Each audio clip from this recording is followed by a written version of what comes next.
সক্রিয় মৌসুমী বায়ু প্রবাহে ধর্মনগর সহ দেশের প্রায় স্থানেই বৃষ্টি হচ্ছে। আবহাওয়া অধিদপ্তর জানিয়েছে আজও আগামী কয়েকদিন থেমে থেমে বৃষ্টি হওয়ার সম্ভাবনা রয়েছে।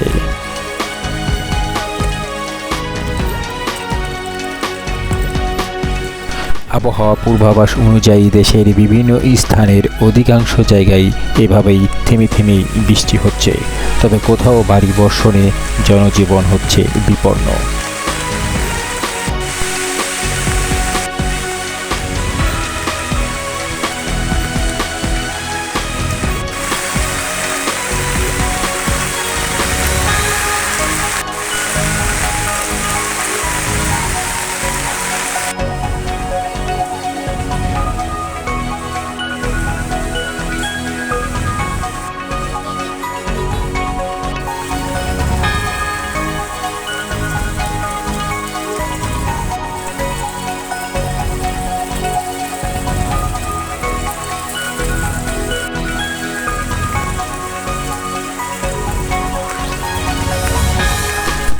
আবহাওয়া অধিদপ্তর জানায় মৌসুমী জলবায়ু শক্তি হয়ে উঠেছে।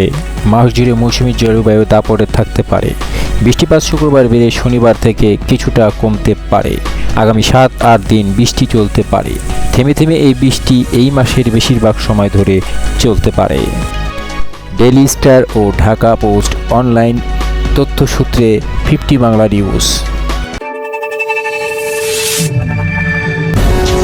আপডেট সংবাদ প্রকাশে 50 বাংলা নিউজ।